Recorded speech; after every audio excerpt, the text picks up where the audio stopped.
วัสดีครับเราจะมาสอนผู้เล่นใหม่กันครับเพราะว่ามีคนขอมานะครับแล้วช่องผมยังไม่เคยทำสอนผู้เล่นใหม่นะครับสำหรับคนที่เข้ามาเล่นครั้งแรกครับเกมนี้จะเป็นแนวซื้อสกิลแล้วก็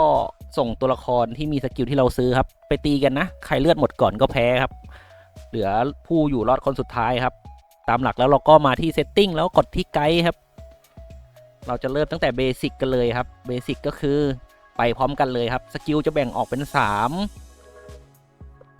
ไทป์นะก็มีคอมมอนแรแล้วก็มิสติกสกิลครับหรือสกิลทองก็ตามนี้ครับสีทึบสีฟ้าสีเหลืองครับซึ่งการซื้อสกิลสีทึบเนี่ยมันจะได้1 EXP ครับสีเหลืองจะได้2 EXP และสีทองจะได้3 EXP ครับซึ่ง EXP ครับเมื่อครบ8 EXP ครับดาวมันจะขึ้นนะมันจะขึ้นดาวของบันแล้วก็สกิลแรครับจะเริ่มออกที่1ดาวเท่านั้นครับซึ่งตอนแรกเราสตาร์ทที่0ดาวนะมันจะออกแค่คอมมอนอย่างเดียวพอ1ดาวแล้วมันจะมีโอกาสออกแรครับและตอนที่ขึ้นเป็นดาวที่2ครับมันจะการันตีให้เราซื้อสกิลแรเสมอนะจะมีแรสกิลแรทั้งหมด3 สกิลอะโผล่ออกมาให้ซื้อครับแต่ถ้าโผล่มาไม่ครบแสดงว่าสกิลที่ไม่โผล่มาหมดพูครับหมดพูคืออะไรคือสกิลครับใน1เกมที่เราเล่นนะครับคอมมอนอย่างอันเนี้ยเฟอร์เวนคิทิคอลเนี่ยใน1เกมที่เราเล่นเนี่ยมันมีทั้งหมด15สกิลครับซึ่งถ้าทุกคนแย่งกันซื้อไปหมดแล้วอะนั่นแหละคือหมดพูครับมันจะไม่เหลือถึงเราก็พูก็มีคอมมอน15ครับแรมี9แล้วก็มิสติกจะมีแค่3สกิลครับสกิลทองก็สมมติเนี่ยมีคนหยิบเฟียร์เรทคอมโบไปแบบคนละอัน3คนเราเป็นคนที่4เนี่ยจะไม่เจอแน่นอนแล้วซึ่ง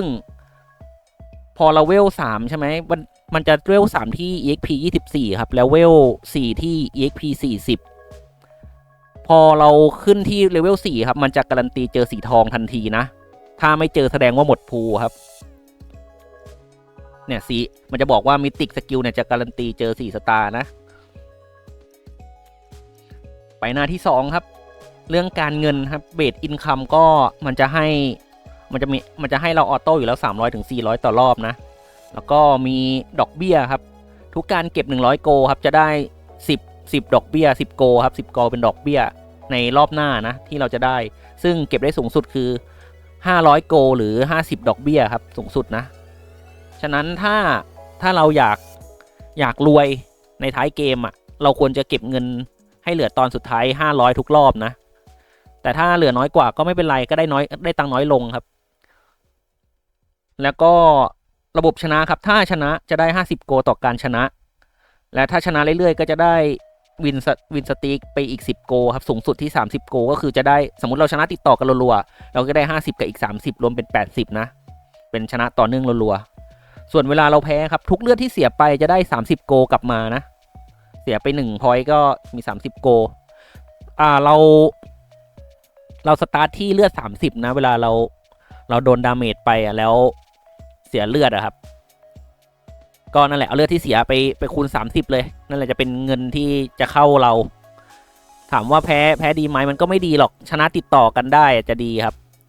จะรวยมากๆเลยชนะติดต่อกันต่อไปเป็นเรื่องบันสตาร์ซึ่งอธิบายไปแล้วครับก็คือสตาร์ทที่0/8นะพอซื้อ1สกิลจะเป็น1/8แล้วก็ขึ้น1ดาวจะมีโอกาสเจอแรครับขึ้น2ดาวที่16จะมีโอกาสการันตีแร1ครั้งแล้วก็ขึ้น3ดาวจะมีโอกาสเจอสกิลทองและพอ40/40ก็จะการันตีเจอสกิลทองครับถ้าดวงดีอาจจะเจอก่อนนะต่อไปฮีโร่เลเวลครับฮีโร่คือด้านหน้าครับการที่เราขึ้นดาวแต่ละครั้งครับก็คือมันจะคือเลเวลอัพนะไอ้บันเมื่อกี้ถ้าเราขึ้น1ดาวก็คือขึ้น1เวลพอเราขึ้นเวลเราจะได้ HP มากขึ้นครับแม็ก HP ซึ่งมันก็มีไอเทมสำหรับเพิ่ม EXP หรือเพิ่มเวลอะไรเงี้ยมันก็ทำให้ HP ได้เยอะขึ้นบางตาถ้าเราเล่นเป็นสาย HP เงี้ยแล้วเรามีไอเทมเร่งเวลด้วยเลือดเราเป็นหมื่นเลยนะ7-8 พันขึ้นเลยนะก็รู้แค่ว่าเลเวลเพิ่ม Max HP ครับซึ่งบางไอเทมมันก็ใช้เรื่องเลเวลเป็นหลักด้วยอย่างได้เงินเยอะตามเลเวลอะไรเงี้ยต่อไปเป็นเรื่องสเตตด้านล่างที่โชว์ครับก็มีโจมตี ตีไวครับก็คืออันนี้ก็คือตี 1.7 ครั้งต่อวิอะไรเงี้ยถ้าเป็นเลข4ก็คือตี4ทีต่อวิอะไรเงี้ยครับ attack ก็คือดาเมจโจมตีธรรมดาครับ basic attack แล้วก็อันนี้คิเป็นน่าจะเป็นคิเปอร์เซ็นต์นะ 16% อะไรเงี้ยแล้วก็หลบ 16% โดยประมาณซึ่งมีแคปอยู่ที่75นะครับเราไม่สามารถหลบได้ 100% แน่ๆอยู่แล้วครับแต่สูงสุดคือ75ครับแล้วก็คีดาเมจตอนนี้มีสตาร์ทที่ 200% หรือเปล่าแล้วก็สามารถเพิ่มได้เรื่อยๆจากการเล่นสายคีครับบันสายคีเดี๋ยวเราค่อยไปดูบันกันต่อทีหลังนะนี่มีอันที่2แล้วก็มี HP มี Energy ครับ Energy อันนี้คือเมื่อเต็มเราจะใช้ท่าไม่ตายได้นะแล้วก็บรรทัดสุดท้ายคือเมื่อเราติดสตันครับเราจะไม่สามารถตีไม่สามารถหลบแล้วก็ไม่สามารถปล่อยอันติได้ครับถ้าเราติดสตันนะต่อไปเป็นดาเมจไทป์ครับสีครับก็คือสีเทาก็ตีธรรมดานะสีม่วงคือดาเมจเวทครับแล้วก็สีเขียวคือดาเมจพิษส่วนสีเหลืองเป็นโฮลี่ดาเมจครับคือโฮลี่ดาเมจคือจะเป็นดาเมจเข้าเนื้อทันทีครับไม่สนอะไรทั้งสิ้นประมาณนั้นส่วนดาเมจพิษคือหลบไม่ได้นะรู้ประมาณนี้ครับส่วนดาเมจกายภาพก็หลบได้ปกติดาเมจเวทก็หลบได้จากสกิลเมจิกดอทนะบันดีเทลครับอันนี้เป็นบันฮิลก็จะมีเรื่อง healing effect จะไม่มีผลเมื่อ HP เต็มก็ปกตินะแล้วก็อันนี้ครับผู้เล่นใหม่ไม่ค่อยรู้แล้วถามบ่อยครับโล่ครับเมื่อโล่มันจะเป็นตรงข้ามกับวูนคือคำสาปครับโล่สมมุติเราเจนโล่ได้100อีกฝ่ายแปะคำสาปใส่เรา100มันจะหักล้างกันทำให้โล่เราได้0นะหรือเขาคำสาปใส่เรา100แล้วเราเจนโล่ได้100คำสาปเขาก็จะเป็น0เหมือนกันแต่ถ้าเกินก็คือมันจะเยอะก็คือหักล้างกันครับเหมือนน้ำกับไฟนะสไปก็จะเป็นตัวลูกน้องที่โผล่ออกมาช่วยรับดาเมจได้ครับประมาณนั้นครับสามารถกดที่สไปเพื่อดูเลือดสไปได้แล้วก็ดาเมจแชร์ก็คือมันจะรับดาเมจที่เราโดนเข้าไปเอาไปได้มากเท่าไหร่อะไรเงี้ยสมมติมันดาเมจแชร์ 50% ก็คือเราโดน100ก็จะแบ่งเป็น50-50อะไรเงี้ยแต่ช่วงแรกสไปแชร์สไปดาเมจแชร์มันน้อยอยู่แล้วครับเปอร์เซ็นต์มันดูดไปไม่เยอะหรอกต่อไปเป็นแมตช์เซตติ้งครับการเริ่มเล่นแต่ละรอบของเราครับเกมจะสุ่มมาว่าจะเจอสกิลอะไรบ้าง8บันแล้วก็ที่เหลือจะเป็นการแบนนะอันนี้เป็นรูปเก่ารูปใหม่ต้องมีเฮดด้วยครับก็จะกลายเป็นเล่น8บันแล้วก็แบน5บันนะเราสามารถดูได้ว่าเราจะเล่นสไตล์ไหนสามารถวางแผนได้ตั้งแต่เริ่มครับต่อไปเป็นเพลเยอร์ดาเมจที่พูดไปแล้วครับก็คือตรง30คือเลือดของเราและดาเมจ5นี่คือถ้าเกิดเราแพ้คนเนี้ยเราจะโดนดาเมจ5เข้ามาเนี่ยอย่างคนเนี้ยคนที่2แพ้คนแรกเนี่ยโดนไป5ดาเมจเห็นปะซึ่งถ้าเกิดเราเป็นคนแพ้เราก็จะได้เงิน30คูณ5ก็คือ150นะถ้าโดนหนักก็ได้ตังค์เยอะหน่อยเป็นเงินปลอบใจคนแพ้ครับให้พอมีส่วนได้บ้างอะไรเงี้ยต่อไปเป็นมิลเลอร์ครับก็คือเมื่อมีคนโดนอิลิมิเนตออกจากเกมครับหรือที่เรียกว่าโดนฆ่าไปแล้วครับแล้วมันเหลือเป็นเลขขี้ใช่ไหมมันจะจับคู่ไม่ลงตัวมันก็จะสุ่มเอามิลเลอร์ครับสักคนที่ยังเหลืออยู่ครับมาเจอกันซึ่งเราชนะไปก็ไม่ได้อะไรครับแต่แพ้ก็เจ็บอยู่อันนี้คือสเตตรวมครับสเตตรวมเวลาเรากดที่ตัวละครมันจะมีด้านล่างโชว์ขึ้นมาก็จะมีบอกว่าทำดาเมจไปเท่าไหร่ตีไปกี่ครั้งหลบได้กี่ครั้งสามารถเอาเมาส์ไปจิ้มดูว่าหลบสกิลอะไรไปบ้างคีไปกี่ครั้งฮิวไปเท่าไหร่ทำปล่อยพิษไปเท่าไหร่ปล่อยวูนไปเท่าไหร่สไปรับดาเมจจากอะไรมาเท่าไหร่บ้างประมาณนี้ครับที่เหลือก็เป็นพวกน้ำแข็งเฮดอะไรเงี้ยมันก็มีโชว์เหมือนกันหมดต่อไปเป็นเรื่องบันครับบันแรกที่เขาโชว์ก็คือสายดาบนะสายดาบก็เขาเขียนว่าคอก็คือเน้นเพิ่มดาเมจนะก็อันนี้ก็เพิ่มเบสแอตแทกอันนี้ก็เพิ่มเบสแอตแทกในช่วง5วิแรกอันนี้ก็ทำให้ตีเบิ้ลได้นะเคาน์เตอร์ก็คือสายดาบจะแพ้ประมาณนี้ครับแพ้น้ำแข็งที่สโลมาหนักๆแล้วก็แพ้หลบที่สามารถหลบได้แล้วก็แพ้ดาบหักนะทำให้ตีไม่ออก ส่วนฮีโร่ที่แนะนำเขาแนะนำเป็น2ตัวนี้ครับซึ่งเป็น2ตัวที่ตีเร็วมากนะประมาณนั้นครับแต่ไม่ได้ตีแรงที่สุดนะเป็น2ตัวที่ตีเร็วที่สุดโดยประมาณตัวอื่นก็มีครับตัวไหนที่มีแท็กบันที่เป็นดาบมันนั่นแหละเล่นได้หมดแหละสายดาบต่อไปเป็นสายหลบครับก็คอเขาก็บอกว่าให้เพิ่มค่าหลบเยอะๆนะอันนี้ก็เพิ่มเบ็ดหลบอันนี้เป็นหลบเวทอันนี้เมื่อหลบเราจะสวนดาเมจกลับไปครับเป็นเคาน์เตอร์แอตแทกนะซึ่งแพทตอนนี้คือเขาปรับมาแล้วว่าเคาน์เตอร์แอตแทกไม่สามารถหลบได้ครับซึ่งค่อนข้างดีนะส่วนหลบจะแพ้สายพิษกับตัดหลบครับตัดหลบก็คือทำให้มีโอกาสที่จะหลบไม่สำเร็จส่วนพิษก็คือหลบไม่ได้นะถ้าเอาแบบว่าผู้เล่นเก่าแนะนำก็คือหลบมันแพ้ชัวร์คือ3บันครับก็เป็นพิษเพราะว่าหลบไม่ได้อันติเพราะว่ามีสตันครับเมื่อเราติดสตันหนักๆแล้วเราก็หลบไม่ได้เหมือนกันแล้วก็เฮดมีท่าสกิลเฮดทองสามารถยิงเป็นโฮลี่ดาเมจอัดเข้าหน้าได้เลยซึ่งหลบไม่ได้เหมือนกันครับแต่ถ้าไม่มีพวก3บันเนี้ยหลบจะตึงมากเพราะว่าสามารถ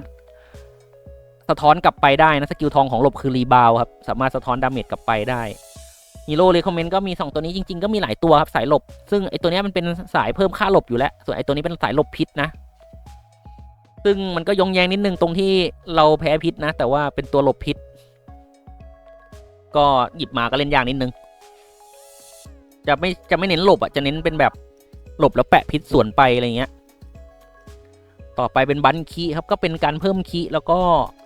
อันนี้ตีคีแรงตาม HP นะแล้วก็แพ้ของ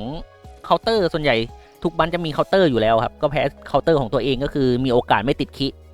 ฮีโร่เรคคอมเมนต์ก็เป็นตัว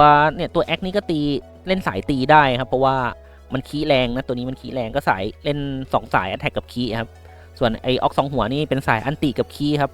มันจะอันติได้เยอะขึ้นตามค่าคีที่เยอะต่อไปใส่ HP ครับก็เพิ่มเลือดแล้วก็มีตายเกิดนะแพ้ก็แพ้เคาน์เตอร์ของตัวเองแล้วก็ไอตัวคีที่มันแรงตามเลือดเมื่อกี้ครับฮีโร่ก็พวกสาย HP ทั้งหลายครับสายฮิลก็จะเพิ่มเลือดแล้วนี้ยิงแรงครับยิงเมื่อเราฮิลแล้วจะมีโอกาสยิงอันนี้ก็แรงตามเลือดนะส่วนใหญ่ก็ดูจากคลิปก่อนๆหน้าก็เห็นผมเล่นบ่อยอยู่นะสายฮิลโยนไปแล้วก็เคาน์เตอร์ก็สกิลของตัวเองครับฮีโร่ในคอมเมนต์ก็เป็นสไปพีทซึ่ง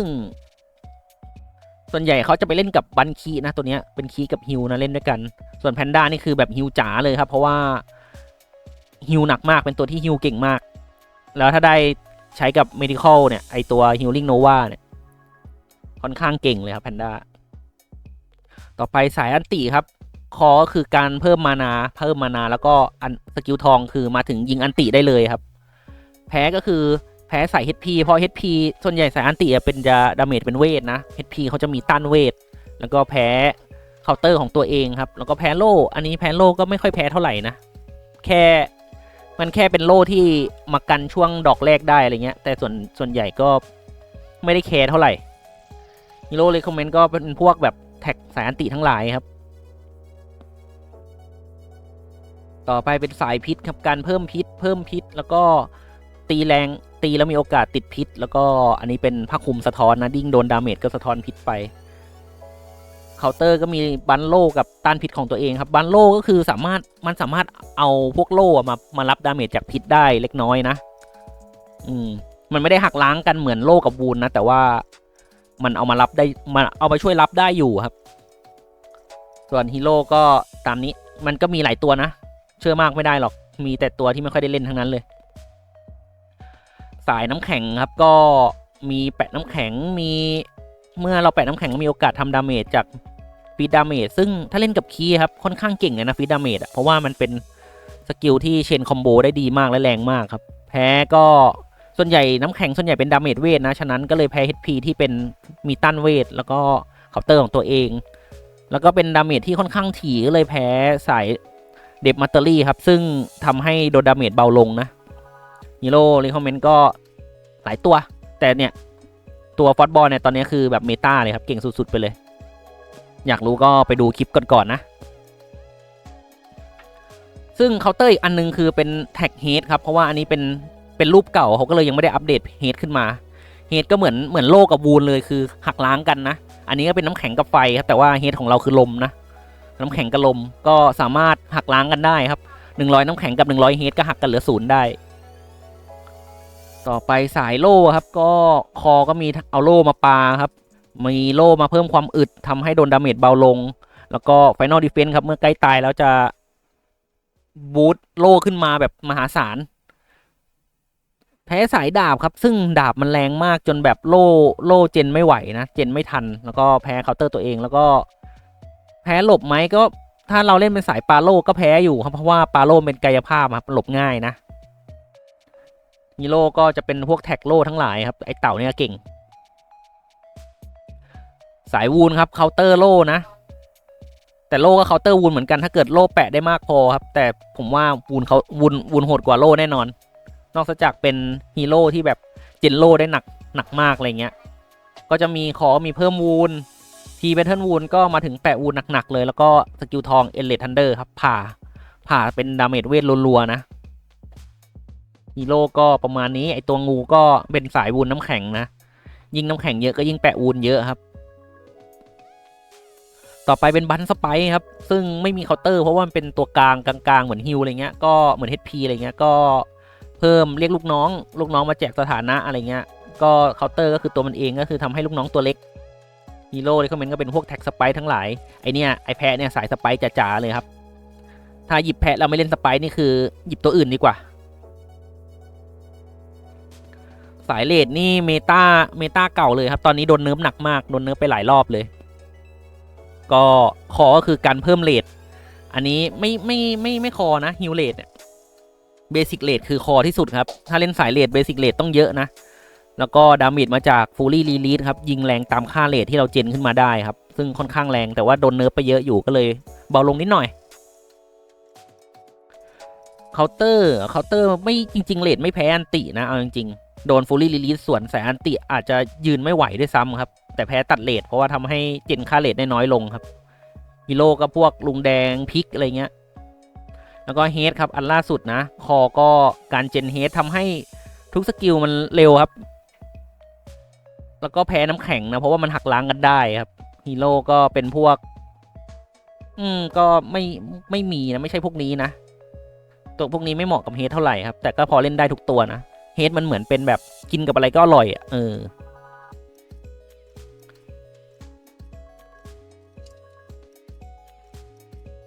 แล้วก็เดี๋ยวไปลองทิวทอเรียลกันได้นะครับซึ่งผมจะไม่ได้ลองให้ ก็กลับมาที่เบสิกอีกนิดนึงครับซึ่งทุกราวที่จบราวที่4และจบราวที่9นะเราจะได้เลือกไอเทมก่อนเข้าราวแรกได้เลือกไอเทมเฟสแรกจบราวที่4จะได้เลือกไอเทมเฟสที่2แล้วก็จบราวที่9จะได้เลือกไอเทมเฟสที่3ครับไอเทมก็อันนี้เทเชอร์ทั้งหลายเนี่ยแหละซึ่งผมยังไม่ได้อธิบายทั้งหมดนะมันก็อาจจะมีบางช่องครับลองหาดูมันเยอะนะแต่ว่าผมคอยอัปเดตแพทตัวไอเทมใหม่เรื่อยๆอยู่นะแล้วซึ่งบางอันผมก็ยังไม่ได้ซื้อบางอันก็ซื้อมาแล้วล็อกไว้อะไรเงี้ยส่วนสกิลแปลไทยครับผมมีแปลไทยแล้วครับอยู่ในพวกเพลย์ลิสต์ก็ไปดูแยกได้นะอยากดูสกิลไหนก็ไปดูได้ครับแนวทางการเล่นก็ประมาณนี้ครับสงสัยอะไรก็คอมเมนต์เอาเดี๋ยวไปตอบนะครับ